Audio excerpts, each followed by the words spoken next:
J'ai eu à travailler sur un projet qui était géré par Git comme système de contrôle de version. À un moment donné, dans l'application, il y avait un fichier qui était nommé application.properties dans lequel se situent les propriétés de l'application, avec une propriété qui était api.url égale à, par exemple, 0filtre api.tech. Alors le problème, c'est que lorsque je récupérais le fichier et que je souhaitais tester le projet en local, j'avais une API qui tournait en local. Donc du coup, j'étais obligé de modifier le fichier et de mettre localhost 8090 par exemple. Alors, petite parenthèse, je rappelle que cette situation que je suis en train de décrire n'est pas idéale, tout simplement parce que si vous vous retrouvez dans cette situation, ça veut dire que votre projet rencontre deux soucis. Premier souci, vous ne partagez pas le même environnement de développement qu'avec tous les autres développeurs. Il faudrait que dans une application, tous les développeurs partagent le même écosystème de développement. Les URL, les environnements, les outils, etc. Et de deux, ça veut dire que les configurations des autres environnements ne sont pas séparées des environnements de la prod, ce qui n'est pas cool du tout. Mais de temps à autre, on a besoin des mesures de contournement lorsqu'on se retrouve dans ce type de projet où on ne peut pas tout simplement changer les choses d'un coup de baguette. Parenthèse fermée.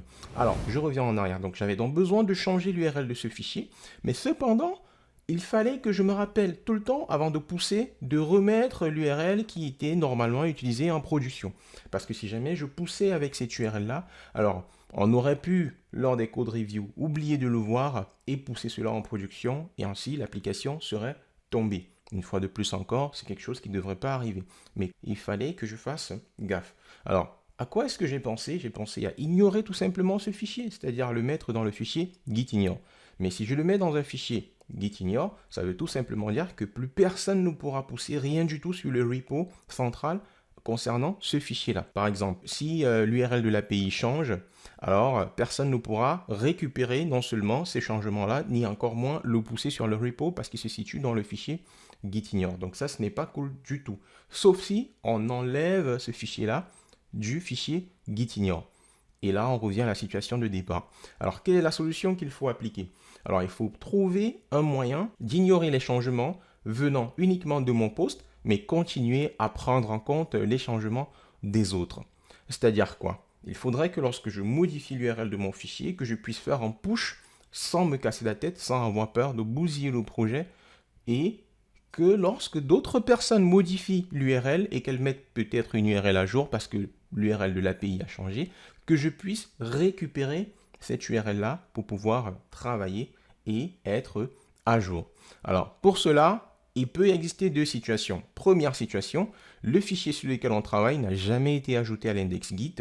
Dans ce cas, il va falloir taper la commande git update index skip walkthrough et mettre le chemin vers le fichier. Cette commande, qu'est-ce qu'elle va faire? Elle va tout simplement demander à Git de mettre à jour son index et de sauter tous les fichiers qui se situent dans le répertoire que j'ai précisé. Alors, considérez Git comme un livre et considérez son index comme la dernière page que vous avez un livre où on a les grands titres qui sont listés avec les numéros de page qui vous permettent de retrouver le contenu assez facilement dans les livres. Alors, si jamais le fichier a déjà été ajouté à l'index, c'est-à-dire que ce fichier a déjà eu à faire l'objet d'un git add.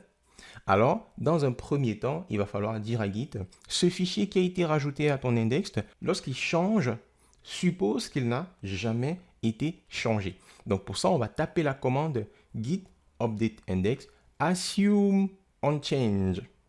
Comme ça, il va considérer que ce fichier n'a jamais été changé. Et par la suite, on va tout de même lui dire update index skip walkthrough pour lui dire que si jamais on rajoute un fichier à l'index, ne le considère pas. Alors en faisant cela, vous avez résolu le problème. Ça va vous donner un grand bol d'air frais afin de pouvoir continuer à avancer sur le projet en attendant que la situation globale de configuration des environnements, de mise à jour des environnements en normes soit fonctionnelle. Et je vous dis à très bientôt pour un nouveau contenu. C'était Philippe Simon de 0filtre.tech.